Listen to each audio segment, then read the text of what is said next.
మంచు మనోజ్ మా అన్న సినిమా, మా బాబు గారి సినిమా ఎందుకు చూడకూడదు? ప్రసాద్ ల్యాబ్స్కి వెళ్ళి మార్నింగ్ మంచు మనోజ్ సినిమా చూశాడు. సినిమా చూసి వచ్చి రివ్యూ చెప్పాడు.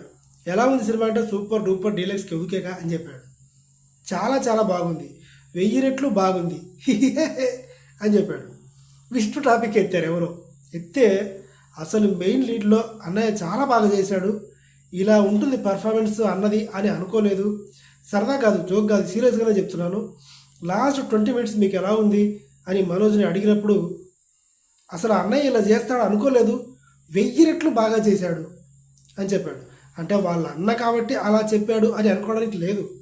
థియేటర్లో చూస్తే మంచు విష్ణు పర్ఫార్మెన్స్కి అసలు మనం మార్కులు వేయలేము. అత్తిరిపోయేలా వాళ్ళ నాన్నగారు ఏమైనా యాక్టింగ్లో పూనుకున్నాడా, లేకుంటే ఒక 100 మంది మోహన్ బాబులు 100 మంది కమల్ హాసన్లు ఏమైనా పూనుకున్నారా? నిజంగా చెప్తున్నాను, ఏడిపించేశాడు మంచు విష్ణు. ఎప్పుడూ కామెంట్ చేస్తూనే ఉంటాడు కదా మనోజ్ వాళ్ళ అన్నని. వాళ్ళ అన్న అంటే సరిపోదు, వాళ్ళ ఇంట్లో అందరూ ఓకే, అక్క ఓకే, అమ్మ ఓకే, నాన్న ఓకే, పిల్లలు కూడా ఓకే.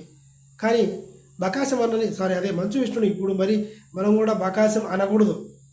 ఇప్పుడు సార్ ఏంటో నిరూపించుకున్నారు. ఎంతోమంది ట్రోల్ చేసే వాళ్ళు కూడా ఇప్పుడు పాజిటివ్గా రెస్పాండ్ అవుతున్నారంటే మంచు విష్ణు పర్ఫార్మెన్స్. తర్వాత ప్రభాస్ ఎంట్రీతో దద్దరిల్లిపోయింది సినిమా థియేటరు. ఏం అర్థం కాలేదు ఏం జరుగుతుందో. కానీ క్లైమాక్స్లో మాత్రం అదరగొట్టేశాడు అన్నయ్య అని మంచు మనోజ్ గారు చెప్పారు. శభాష్, నిజంగానే సినిమా అల్టిమేట్గా ఉంది. ఒక్క మైనస్ పాయింట్ కూడా లేకుండా తెరకెక్కించిన డైరెక్టర్ ముఖేష్ కుమార్ సింగ్. అసలు ఈ ముఖేష్ కుమార్ సింగ్ ఎవరు, ఇతని సినిమా బ్యాక్గ్రౌండ్ ఏంటి, ఎన్ని సినిమాలు చేశాడు, ఏమేం చేశాడు అన్నది ఇంకో వీడియోలో మీరు తెలుసుకుంటారు.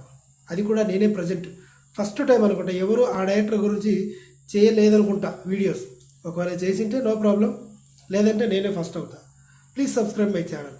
మీరు సబ్స్క్రైబ్ చేసుకోకపోతే ఇలాంటి వీడియోస్ ఎక్కువ రీచ్ కాకపోతే ఆ పాపం మీకే.